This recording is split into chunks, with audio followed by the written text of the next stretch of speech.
Now, you talked, too, about the caregivers, and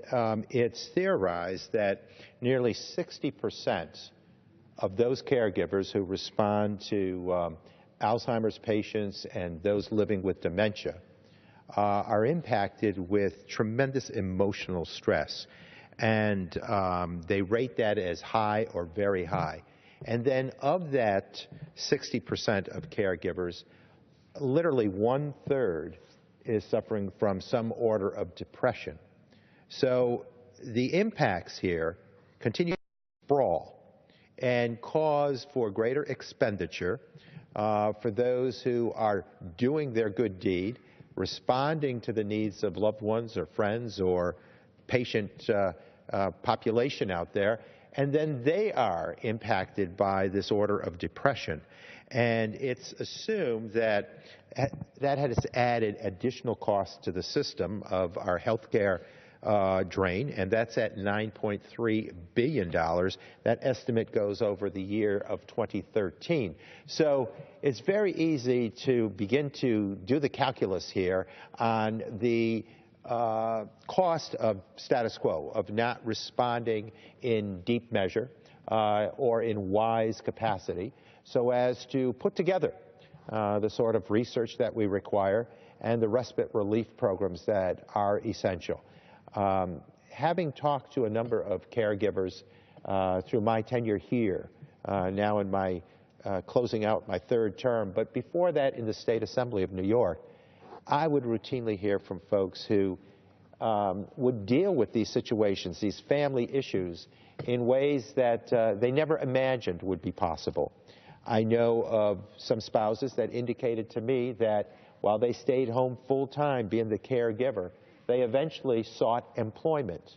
and used every bit of that salary that came from that new employment to go toward the cost of caregivers. Now, they did that in order to save a relationship. There was a tremendous emotional drain on their relationship because it is not easy serving as a caregiver. And so individuals have told me as spouses that they have gone out, sought in full-time employment, and again, passed over that salary to the respite person.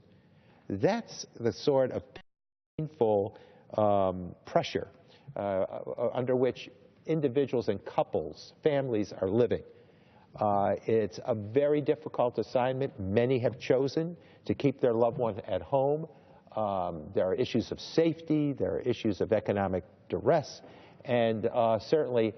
our system has to respond to that. So the sooner we set our sights on a cure,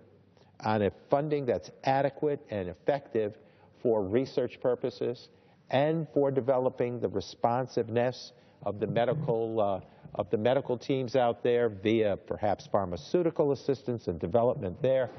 the better our economic situation will be in regard to these struggles. So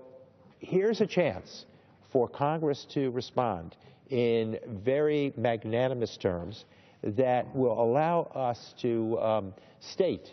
cumulatively that we get it, that we're there in an order of compassion, that we understand it's about a dignity factor, it's about quality of life, it's about providing hope to situations that may be rendered hopeless. And isn't that the best element of work that we can do here to bridge that order of hope to those who have been so stressed and who have been given a walk in life, a journey that is powerfully painful? So I just appreciate the fact that we're utilizing these opportunities, such as this order, special order, to bring to the attention of those concerned with these issues to a laser-sharp focus, and to allow for people to speak out there as the general public in support of measures that can be taken, of budget appropriations that can be secured, of